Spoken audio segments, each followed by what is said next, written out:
Ce chant est une prophétie pour quelqu'un. Je le confirme. Dieu est en train de te parler. C'est satisfait. C'est lui qui te cherche. Ah, tu en es capable, Seigneur. Tu en es capable. Tu sais honorer. Alléluia. C'est lui qui te cherche.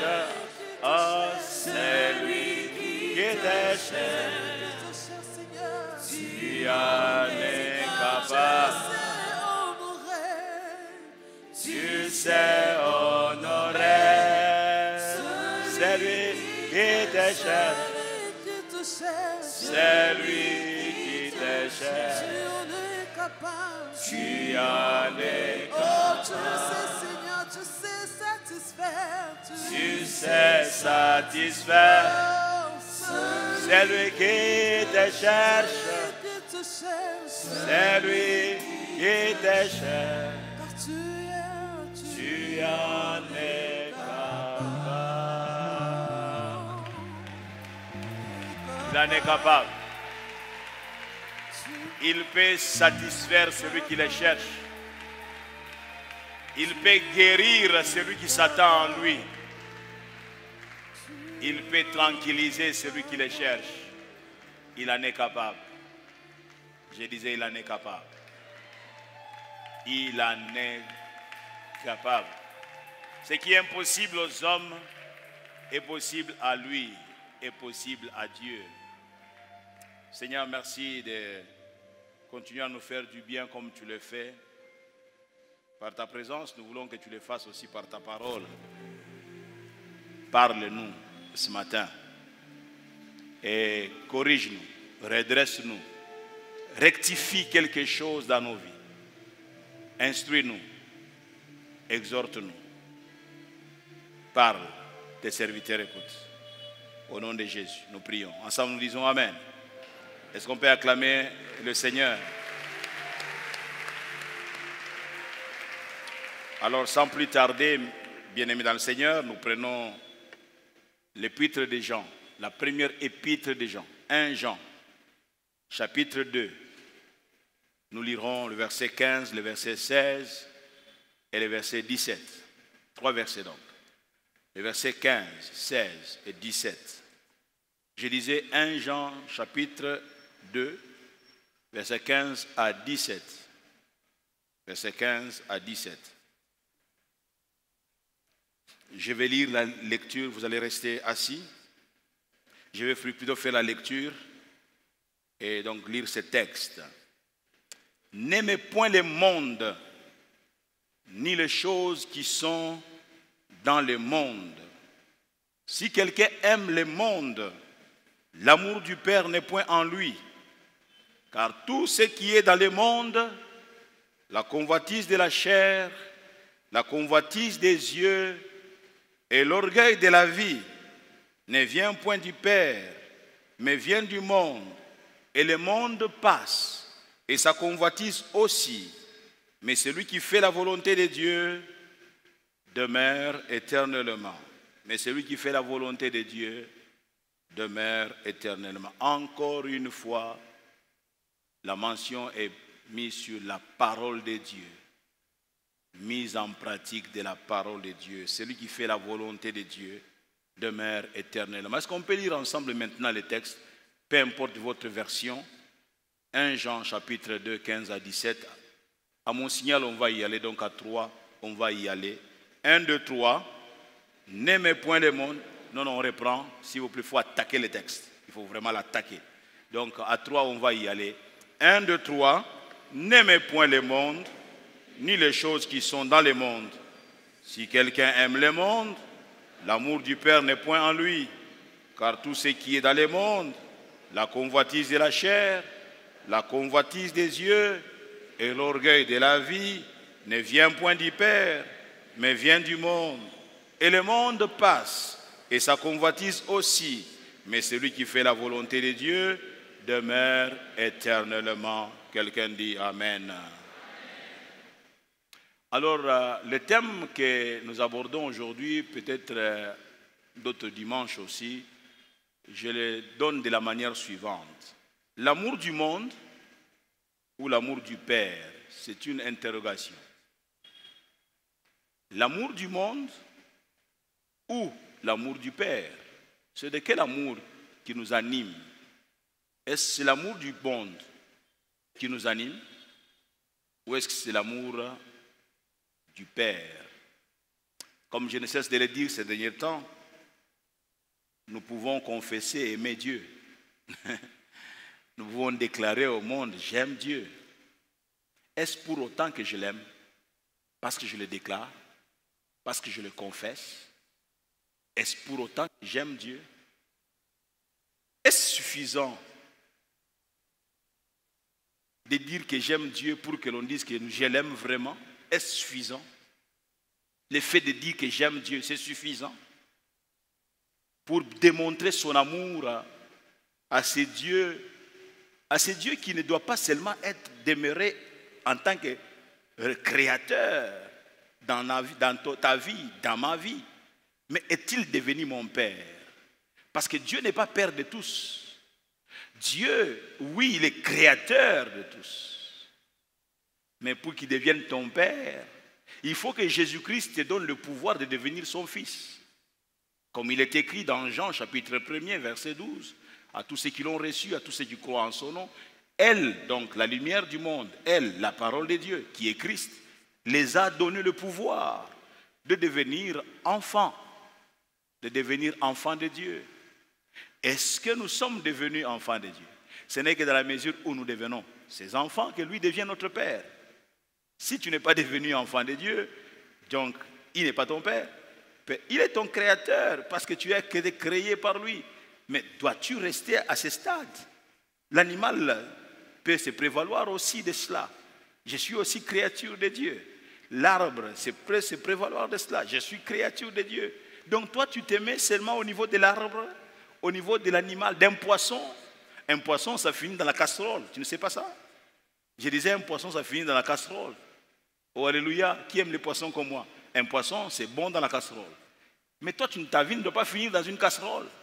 Est-ce que tu veux rester seulement à ce stade-là, Dieu, ton créateur? Ou est-ce que tu veux monter d'un cran, afin qu'il devienne pas seulement ton créateur, mais qu'il soit ton Père? N'aimez point le monde, ni les choses qui sont dans le monde. Si quelqu'un aime le monde, l'amour du Père n'est point en lui. L'amour du Père n'est pas son partage. L'amour du Père, il n'est pas au bénéfice de cet amour-là.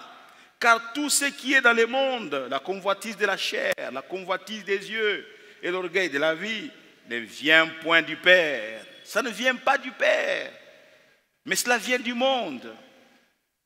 En me laissant aller, après une certaine réflexion, j'ai fini par me dire que si je ne me laisse pas imprégner des vérités simples, mais tout à fait fondamentales de la vie chrétienne, il me sera difficile d'accéder aux vérités profondes et bénies de la chrétienté.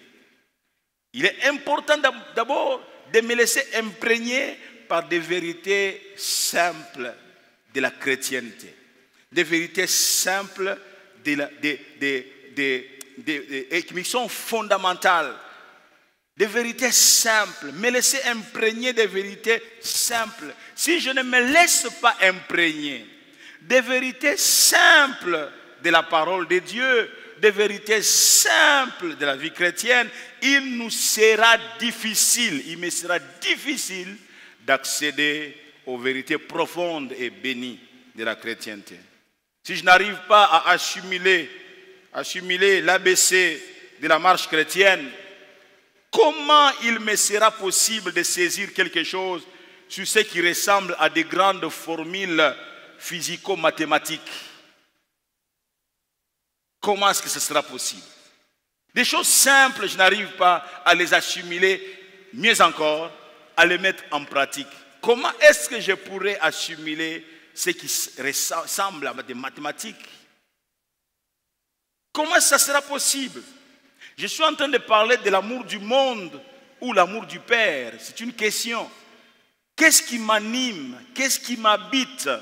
Est-ce l'amour du monde ou est-ce que c'est l'amour du Père? Je peux me vanter d'être membre de la parole éternelle. Nous sommes la grande famille La Borne.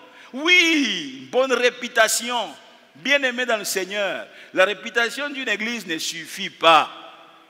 Je pensais que je parlais à quelqu'un. Ça ne suffit pas. Vous pouvez beau dire, chez nous, la famille La Borne, il n'y a pas de scandale. Ou beaucoup de scandales, si je peux parler ainsi. Nos pasteurs sont vraiment des pasteurs réglo. Oui, d'accord. Mais ça ne suffit pas. Ça ne suffit pas. Qu'est-ce que tu portes au-dedans de toi? L'amour du Père ou l'amour du monde?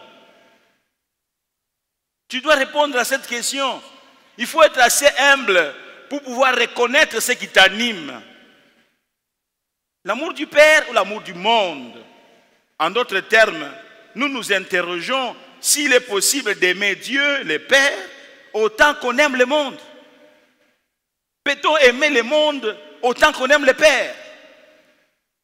Quelle est la réponse que devons-nous réserver à une telle question?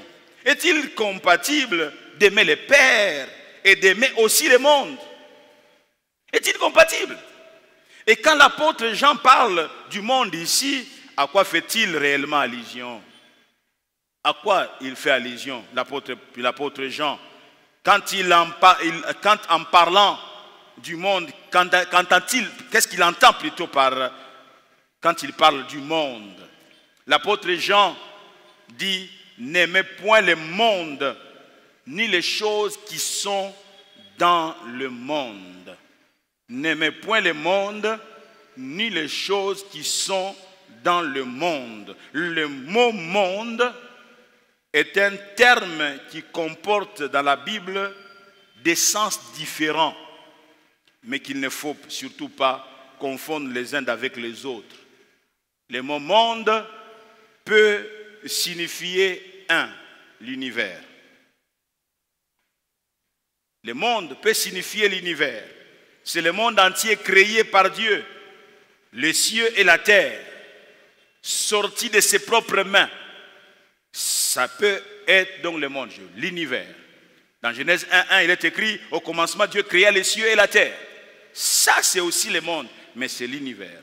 Retenons que Dieu a créé par sa puissance jusqu'aux atomes de la poussière du monde, comme nous le fait voir Proverbe 8:26. Il est écrit qu'il n'avait encore fait ni la terre, ni les campagnes, ni le premier atome de la poussière du monde. Et quand vous allez dans Jérémie 10:12, Dieu est en train d'enrichir donc davantage cette pensée. Il dit, il a créé la terre par sa puissance, il a fondé le monde par sa sagesse, il a étendu les cieux par son intelligence. On parle, quand la Bible parle du monde, elle fait aussi allusion à l'univers. Deuxièmement, quand la Bible parle du monde, elle fait aussi allusion à la terre habitée. La terre habitée telle que nous le voyons dans Psaume 49, verset 2, il est écrit, écoutez ceci, vous tous peuples, prêtez l'oreille, vous tous habitants du monde. Matthieu 24, 14 te donne encore d'autres informations. Troisièmement, quand la Bible parle du monde, elle parle aussi de l'humanité que Dieu aime et voudrait sauver. Dans Jean 3,16, il est écrit, car Dieu a tant aimé le monde qu'il a donné son Fils unique afin que quiconque croit en lui ne périsse point, mais qu'il ait la vie éternelle. C'est encore là aussi le monde, les hommes qui doivent être sauvés. Dans Jean 1,29, il est écrit que le lendemain, il vit Jésus venant à lui, c'est Jean-Baptiste, et il dit, voici l'agneau de Dieu qui ôte le péché du monde. Jésus est venu pour ôter le péché du monde. Alléluia.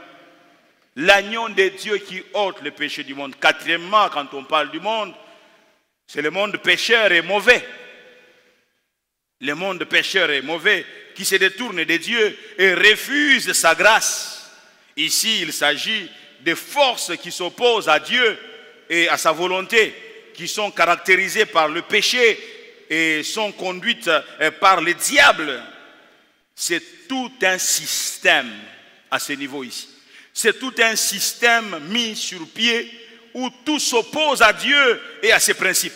Tout s'oppose à Dieu et à ses principes. C'est aussi le monde de l'homme totalement et radicalement fermé, hostile à Dieu et à tout et tout à fait opposé à son plan. Hostile à Dieu et opposé au plan de Dieu. Ça, c'est aussi le monde. C'est de ce monde-là dont tu fais partie. Un monde hostile à Dieu, opposé à Dieu. Le monde de l'homme totalement et radicalement fermé, hostile à Dieu, fermé à Dieu. Le monde qui juge Dieu. Ah, mais si tu existais, si seulement tu existais, est-ce que moi je devrais souffrir comme ça? Si tu existais, il est hostile à Dieu.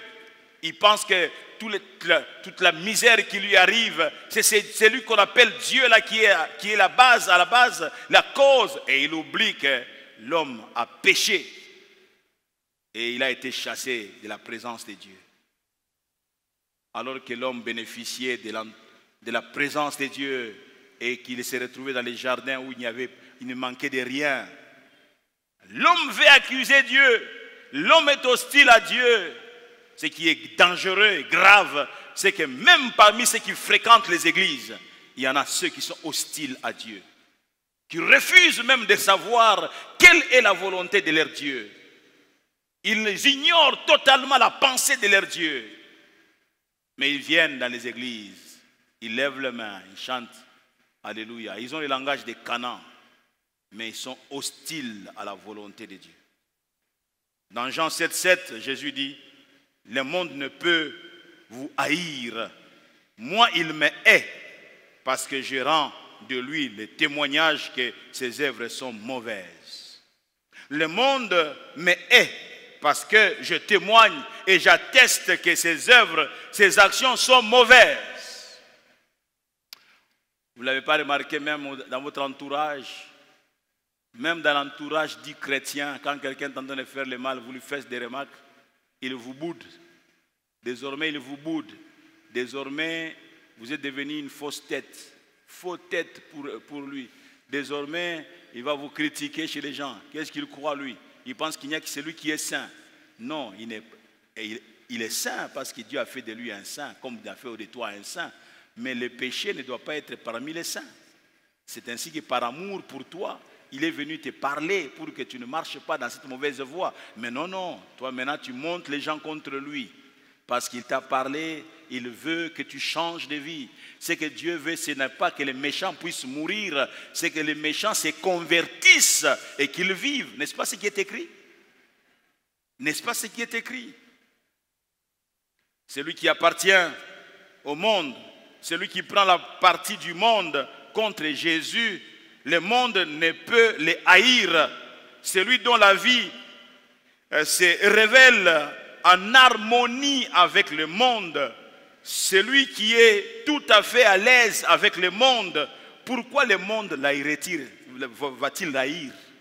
Pourquoi le monde haïrait-il une telle personne? Non, le monde ne peut pas t'haïr. Autant le monde a haï Jésus parce que Jésus était en train de dire au monde ce qu'était le monde. Et le monde s'est offusqué, le monde s'est soulevé contre le Seigneur. Le monde se rapporte ici au système édifié par l'homme, d'où Dieu et le Christ sont totalement exclus. Dieu et Christ sont exclus de la vie de ce système, de la vie de l'homme, de ce système que l'homme a édifié. Jésus et Dieu sont exclus. Et pourtant, il est écrit, Christ en vous l'espérance de la gloire. Bien-aimés, sans Christ, qu'est-ce que vous devenez? Lorsque vous mettez Christ en dehors de vos fêtes, lorsque vous mettez Christ en dehors de vos vies, qu'est-ce qui vous reste encore? Le monde. Le monde est terrible, le monde nous envahit. Le monde nous prend en étau. Le monde nous sommes piégés de tous côtés, mes amis. Le monde le monde, c'est terrible. Quelquefois, il est même dans l'église, le monde. Le monde. Ce monde. C'est de ce monde-là qu'il est question ce matin. Un monde dont les actions sont mauvaises et opposées au Père. Le monde a des désirs. Le monde a des pratiques totalement opposées au plan et au projet de Dieu pour le bien-être de l'homme d'ailleurs. Le projet de Dieu, le plan de Dieu, c'est pour le bien-être de l'homme. Mais le monde est opposé à cela. Quand tu épouses le monde, quand tu te décides de marcher selon le monde, quand tu laisses le monde t'envahir, tu t'opposes au projet de Dieu pour ta vie. Et pourtant, il a dit, je connais le projet que j'ai formé sur vous. Ce sont des projets non pas de malheur, mais des projets de paix, de bonheur, pour vous procurer de l'espérance et de l'avenir.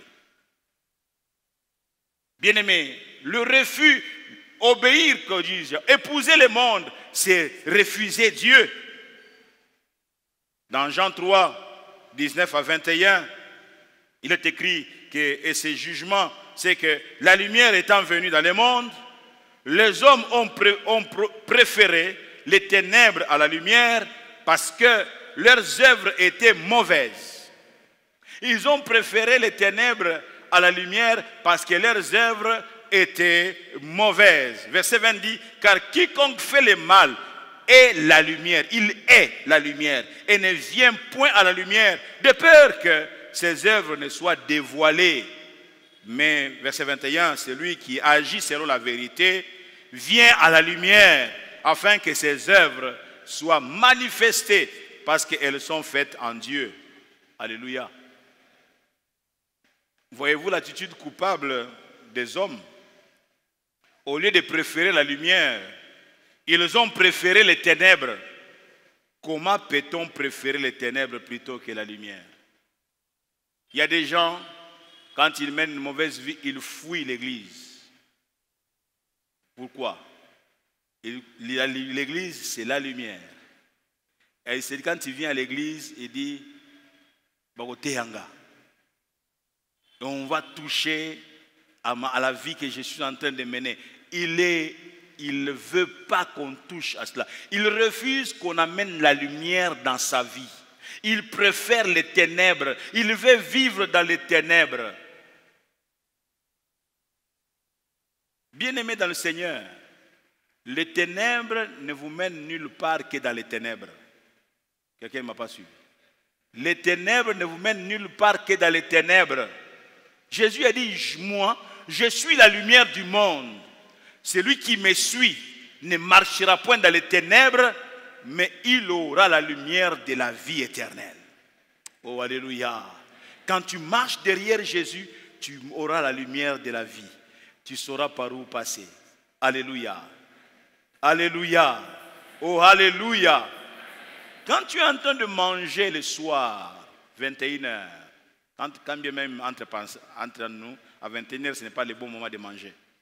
Et donc à 21h, tu es en train de manger et puis l'électricité s'en va. Paf! Les ténèbres t'envahissent de partout. Qu'est-ce que tu fais? Tu continues à manger? Pourquoi tu t'arrêtes? Parce que tu ne vois pas là où la main doit aller, oui ou non? Les ténèbres ne te permettent pas d'aller chercher la nourriture de ta vie. Je pensais que je parlais à quelqu'un. Les ténèbres du monde ne peuvent pas te permettre d'aller chercher la nourriture de ta vie. C'est ainsi que tout va être fermé. Tu ne sais pas par où entrer. Tu commences à tâtonner en plein jour, comme si tu étais un aveugle. Tu commences à tituber, à tâtonner. Pourquoi? Les ténèbres ont envahi ta vie. Tu peux chanter Alléluia. Tu peux crier gloire à Dieu. Mais ce n'est pas suffisant pour que tu marches dans la lumière. Je parle à quelqu'un. Il y a des foyers qui sont tout à fait sens dessus, sens dessous. Pourquoi? Parce que l'homme et la femme qui composent ce foyer ont refusé la lumière. Ils ont préféré les ténèbres. Ils ont préféré les ténèbres. Quiconque fait le mal est la lumière et ne vient point à la lumière On commence à fuir même la lecture de la parole de Dieu. On fuit. Pourquoi? On vit dans le mal. On vit dans le péché. Bien-aimés, les salaires du péché, ne l'oubliez pas. Le péché a un salaire. Ça paye cash, comptant. Le salaire du péché, c'est la mort. Ça n'a jamais été la vie. Tout va mourir en toi. Tout va périr en toi. Tout va sécher en toi. Le monde ne te fait pas de cadeaux. Ils ont préféré les ténèbres en lieu et place de la lumière. Les actes mauvais ne peuvent se faire que loin de la lumière. Ne peuvent se faire que loin de la lumière. Quand on est en train de tripoter sur les documents donc, de finances dans les cadres de travail, on le fait en fermant vraiment correctement son bureau, oui ou non? Personne n'entre. Surtout si vous êtes à deux, vous fermez le bureau pour que vous puissiez tripoter. C'est quoi? Ça signifie quoi? Vous êtes dans les ténèbres que personne ne voit. Quand un monsieur prend une femme autre que la femme de sa vie, aller dans un hôtel, il n'entre pas dans un hôtel au grand jour en disant Gaïoyo, c'est moi le champion. Non, c'est en cachette. On t'arrange, on dit à la femme, tu demanderas, moi je suis, Non, pourquoi? Dans les ténèbres, on n'amène pas ça au grand jour. On n'amène pas ça au grand jour. Il y a d'autres qui vont même plus loin, au point de se déguiser. Le déguisement, c'est les ténèbres. Je veux que personne ne sache, personne ne voie. On se déguise. Capable même de présenter un autre nom. Parce que l'autre lui avait dit, là, donc, à la réception, j'ai laissé ton nom. Ton nom, ce n'est pas Sazi, mais c'est Souzi. Et quand tu dis c'est Souzi, les gens, non, tu t'es donc déguisé et on dit c'est Sazi. On regarde, effectivement, ce n'est pas Souzi que je connais. Alors qu'en réalité, c'est Souzi qui est là. Les ténèbres, c'est ça. On n'amène pas les choses, les mauvaises choses à la lumière. On se cache. On se cache. On vient à l'église. Et puis, à l'église, hein, en venant à l'église. Oh, mais non, il y a des gens qui ont courage à drogue, courage à bangui. Tu viens à l'église, mais tu donnes rendez-vous à une fille à l'église. Et quand vous sortez, tu la fais seulement comme ça. Pourquoi? Que personne ne voie, que personne ne sache. Mais malheureusement, personne ne saura, mais Dieu le sait. Je pensais que je parlais à quelqu'un. Personne ne saura, mais Dieu le sait. Jugez vous-même s'il faut vous obéir à vous que d'obéir à Dieu. Ça, c'était le langage de Pierre. Le monde, les actes mauvais ne peuvent se faire que loin de la lumière. Jean semble suggérer qu'au fond de lui-même, celui qui fait le mal en est conscient et donc s'efforce de les cacher aux autres et peut-être de se les cacher lui-même. L'homme a donc une conscience coupable, mais il n'est pas prêt à renoncer à son péché. Le renoncement, la vie chrétienne est faite de renoncement continu. Renoncement continu. Si tu ne renonces à rien, pose-toi la question si tu es sur le chemin de la chrétienté. La vie chrétienne est faite de renoncement continu. Celui qui veut me suivre doit renoncer à lui-même, se charger de sa croix et me suivre, parole du Maître. Alléluia. Tu dois renoncer à toi-même, te charger de ta croix et suivre le Seigneur. Quand on dit te charger, pas de la croix de Jésus, de ta croix. Ça signifie quoi? Tu connaîtras des difficultés dans la vie, tu connaîtras des épreuves, tu connaîtras des injustices, on bloquera ta promotion alors que ça fait déjà 6 ans, tu méritais la promotion. Les gens de mauvaise vie, les gens qui en veulent à toi, bloqueront ta promotion. Et l'argent que tu devrais recevoir, tu ne le recevras pas. Tu auras des ennemis à gauche et à droite. Bien entendu, c'est fait partie de la croix. Charge-toi de ta croix et suis-moi. Alléluia. Il ne faut pas être distrait. Mon objectif, c'est de suivre Jésus-Christ. Alléluia. Quand il va à gauche, je vais à gauche. Quand il va à droite, je vais à droite. Je ne vais pas perdre de vue le Seigneur, peu importe les combats, peu importe les difficultés. Vous ne m'aurez pas. Je vais garder mes regards fixés sur le Maître parce que je ne vais pas perdre l'objectif. Mon objectif, c'est Jésus. Mon objectif, c'est Jésus. Mon bien-aimé, le but de ma vie, c'est Jésus. Ce n'est pas tout ce que vous créez autour de moi. Le but de ma vie, c'est Jésus. Oh, alléluia. Alléluia. Un peu comme cette femme de la Bible qui a dit, si je puis seulement toucher les pans de sa robe, je serai guéri. Elle était là dans la foule, certainement on l'a bousculée. C'est comme si elle disait, vous ne mourrez pas jusqu'à ce que je le touche. Vous ne mourrez pas jusqu'à ce que je le touche. Oh, elle tombe, mais elle se relève. Parce que son objectif, ce n'est pas tomber, rester là. Son objectif, c'est relever et continuer jusqu'à toucher Jésus. Jusqu'à toucher Jésus. Les combats, vous les aurez. N'a-t-il pas prévenu lui-même? Ne nous a-t-il pas prévenu? Vous aurez des tribulations dans le monde. Parole du Maître. Vous aurez des tribulations dans le monde. Mais prenez courage. Alléluia. Prenez courage, car moi, votre Seigneur, j'ai vaincu le monde. Il dit, j'ai vaincu le monde. Frères et sœurs, il a vaincu le monde. Le monde n'a pas à te faire trembler. Il a vaincu le monde. Je disais, il a vaincu le monde. Quelqu'un ne me suit pas. Je disais que le monde ne peut pas te faire trembler parce que ton Seigneur a vaincu le monde. Oh, amen, amen. Charge-toi de ta croix. Renonce à toi-même. Renonce à des choses bizarres du monde. Renonce à tout cela. Charge-toi de ta croix et suis le Seigneur. Oui, malheureusement, l'homme ayant conscience de sa culpabilité, mais il n'est pas prêt à renoncer à son péché et verse souvent dans les explications. Il verse souvent dans les explications. Les sages dans Proverbe 28, verset 13, dit ceci. Celui qui cache ses transgressions ne prospère point, mais celui qui les avoue et les délaisse obtient miséricorde. Vous entendez ça? Celui qui cache ses transgressions ne prospère point. Frère, vous ne prospérez pas quand vous cachez votre transgression. Prospérer, tout le monde le veut. Tout le monde désire prospérer. Mais nous sommes étonnés de voir que la prospérité n'est pas au rendez-vous. Mais nous ne nous posons pas la question de savoir pourquoi n'est-elle pas au rendez-vous. Ne suis-je pas responsable? Celui qui cache ses transgressions ne prospère pas.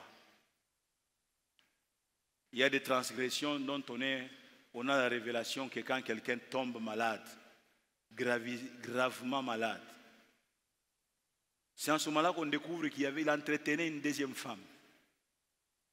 Ah, papa vient toujours à l'heure à la maison. C'est quand est-ce qu'il entretenait cette femme? Tu blagues avec des gens capables à des grands ondings. Ils savent jongler. 16 heures, il est chez la maison, un bon papa. Mais il a une femme en dehors de la maison qui est même grosse. Grand jongleur, grand dribbleur, grand stratège.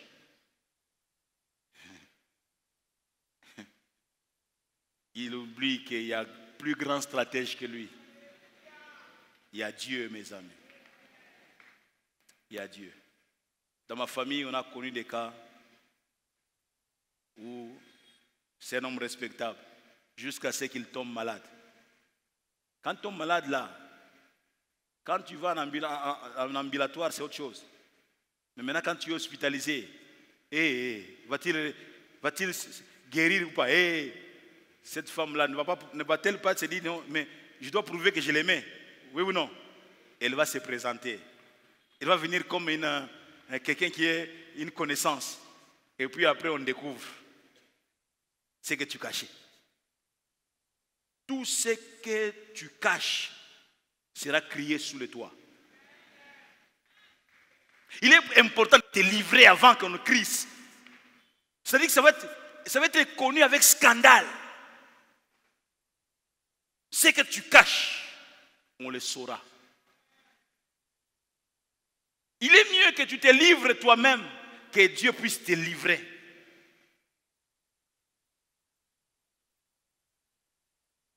Celui qui cache ses transgressions ne prospère point. Ne prospère point. Mais celui qui les avoue et les délaisse obtient miséricorde. Frère, qu'est-ce qui nous anime? L'amour du monde ou l'amour du Père? C'est facile, j'aime le Père, j'aime Dieu. Moi là, j'aime Dieu. Qu'est-ce qui prouve que tu aimes Dieu? Pierre, m'aimes-tu que ne m'aiment ceux-ci? Qu'est-ce qui prouve que tu m'aimes? Il dit, fais quelque chose. Paie mes brebis. Alléluia. Oh, alléluia. L'amour du monde ou l'amour du Père? Qu'est-ce qui anime mon cœur? Tu auras beau expliquer pour justifier ton péché, mais celui-ci restera bien collé à ta peau. Ta conscience restera toujours chargée du péché et de la culpabilité. Le péché, il est dur à cuire, mes amis. Le péché, il est dur à cuire. Il est important que tu confesses ton péché, parce que si tu es un enfant de Dieu, tu aimerais parler à ton Père. Voici comment les choses se passent. Quand tu entretiens le péché, tu ne te libères pas de ce péché-là. Il commence à exercer une pesanteur dans ta vie. Et il commence aussi à obstruer ta prière. Tu as l'impression qu'il y a un mur d'airain au-dessus de toi que ta prière ne perce pas. Tu as l'impression que quand tu viens dans la présence de Dieu, Dieu va faire ah! Et tu es en train de fuir la présence de Dieu. Ce n'est pas comme ça avec toi? Pas maintenant, je me souviens il y a quelques années en arrière, on a eu des problèmes, ma femme et moi-même. Et je suis venu gaillardement, j'ai prêché dimanche. Mais on n'a pas réglé les problèmes la semaine qui suit. Je suis venu dimanche, j'ai prêché encore la parole. Maintenant, quand la deuxième semaine a commencé, j'ai dit, Kali, Kali, tu es un menteur. Et j'ai commencé à me dire, Kali, tu vas aller le troisième dimanche à la chaire. J'avais l'impression que vous étiez au courant de tout ce qui s'est passé. Et je me suis dit, non, je ne saurais pas monter à la chaire le troisième dimanche. Il faut que ces problèmes soient réglés. Non, vous, les péchés ne pèsent pas sur votre conscience. Bilombe. Vous, les péchés ne pèsent pas. Donc, c'est comme un peu les jeunes quinois d'autrefois là.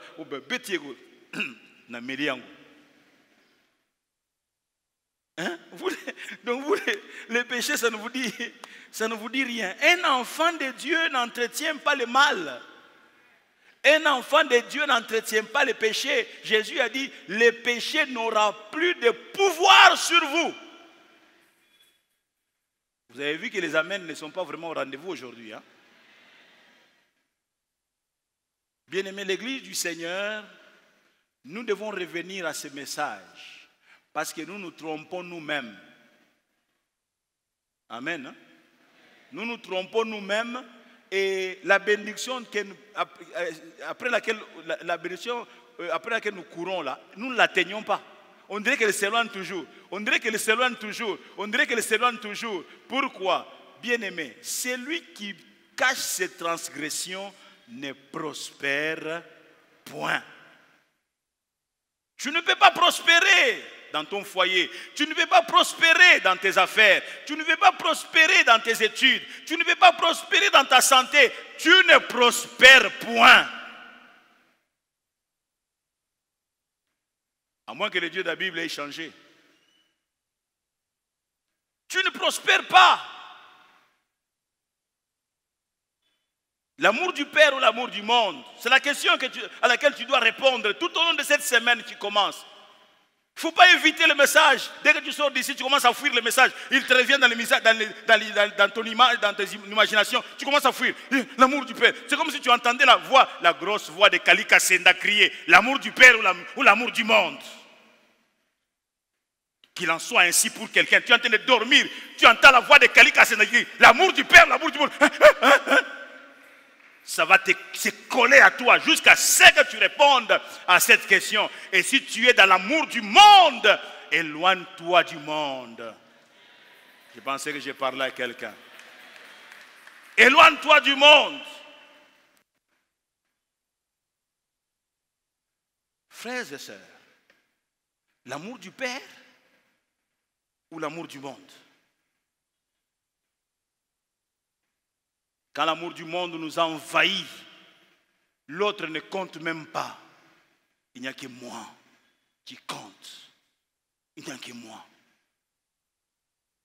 Je me pose toujours la question, au Congo, on ne peut pas voler 50 000 $, il faut seulement 50 millions. On ne peut pas voler 100 000 $, on doit voler seulement 100 millions. Quand on parle des montants qui disparaissent, je dis, mais nous sommes devenus... Qu'est-ce que nous sommes devenus là? Et cet argent va où? Dans des femmes. Derrière chaque femme, il y a un père, il y a une mère. Il y a des frères et sœurs. Tout le monde veut aller à Dubaï. Il dit, c'est le moment. Tu vas rester dans ce poste-là pendant combien de temps? C'est le moment, Tobonga. C'est le moment. Et tu as 3 petites filles comme ça. Hein? Qui sont en train de déchiner.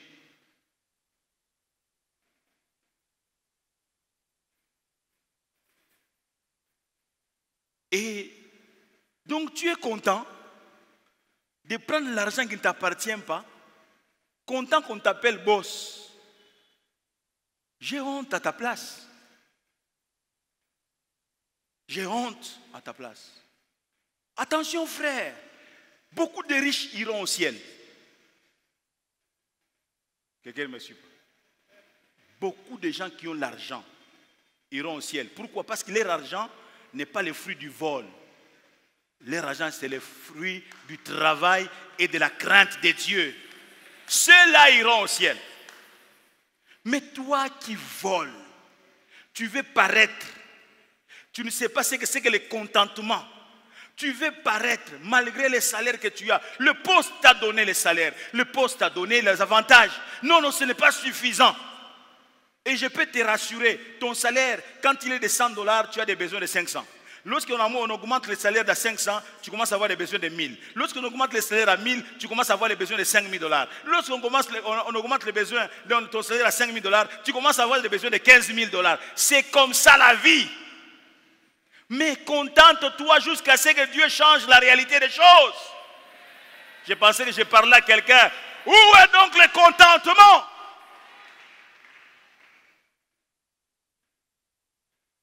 Où est le contentement? Je vais savoir à quel niveau je vais m'arrêter. Cette affaire-là, nous allons rester avec autant de dimanches. L'amour du monde ou l'amour du Père. Bien aimé, parce que nous disons que cette année, c'est l'année où Dieu a dit, consolez mon peuple. Comment tu seras consolé? La consolation deviendra quelque chose que tu ne pourras pas atteindre. Pourquoi? Parce que tu laisses le péché te guider, le péché diriger ta vie. Or, là où il y a le péché, Dieu est absent. Le Dieu qui console, il sera absent.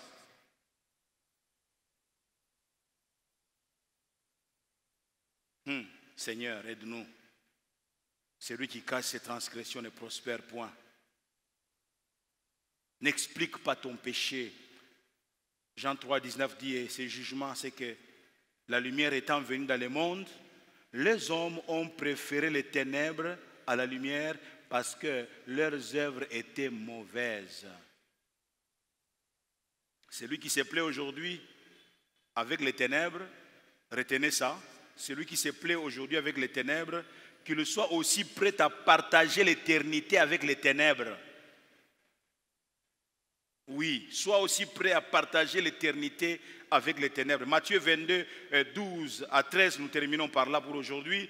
Il lui dit, mon ami, comment es-tu entré ici sans, c'est dans les lieux de fête, les banquets étaient déjà préparés. Il dit, comment es-tu entré ici sans avoir un habit de noces? Cet homme, il a la bouche fermée.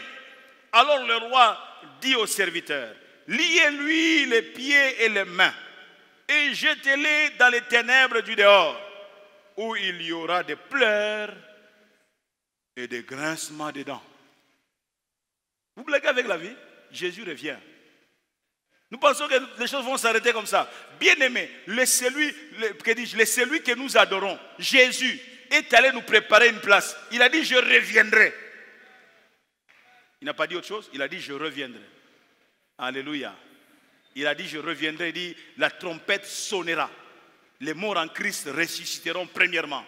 Et ceux qui seront vivants seront transformés en un clin d'œil. Et tous seront enlevés dans les cieux à la rencontre du roi des rois, le Seigneur des seigneurs.